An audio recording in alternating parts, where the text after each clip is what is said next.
Robert, teie jaoks täna jälle ideaalne päev, parimad eestlased külgvankrite masinaklassis lõpetasid Karksi-Nuia etapi teise kohaga. Kuidas sa ise võib-olla iseloomustaksid oma tänast võistluspäeva? Tänane päev läks jällegi üpris edukalt, et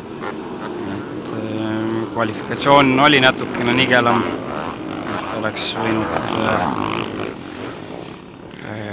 kopikas kiirem olla, aga esimene ja teine sõit et enda kiirus saime saavutatud ja tulemuse ka et esimene sõit paar ringi suutsime lätlastel saval püsida, aga siis nad läksid oma teed jälle.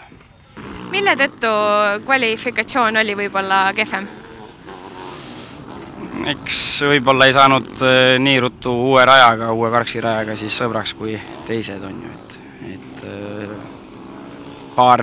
paar millisekundit jäi ühte kurvi ja siis jälle teise kurvi ja sealt see tuli.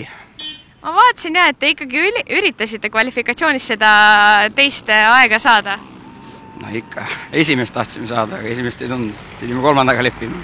Lillpardid on vist natukene kiiremad? On kiired. Aga kui me nüüd võistlussõitudest räägime, siis esimesest sõidust tuli teile stardivõit. Kas läksidki kohe niimoodi starti võitma? Ilmselgelt, et stardid on see aasta päris head meil, et kahju, et mööda sai kohe, et oleks võinud vähemalt paar ringi äkki ees juhatada. Aga miks siis teisest sõidust ei tulnud stardivõitu? Jäin puu taga natuke magama jälle, et üle puu ei saanud nii hästi tulema kui esimene start ja seal tuli väike vahe sisse.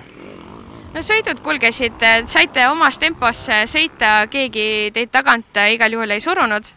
Jah, esimene sõit oli küll väga nagu trenni moodi, et ei olnud ees kedagi taga, aga teine sõit Karing alguses oli taga ja siis läksime meie jälle oma teed. No sa ütlesid, et ennist just, et Karksi rajaga sa alguses sõbraks ei saanud, kas siis sõidu lõppudeks said sõbraks? Jaa, enam-vähem oli okei, et sõbraks teine sõit lõpp küll ei olnud eriti sõber see rada, et päris aukus, aga uus rada on päris äge. Kuidas sulle see uus rada sobis?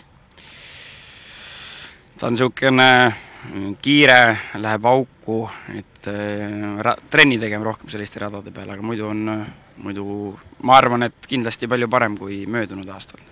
Igal juhul aitäh ja palju enne teise koha pool! Aitäh!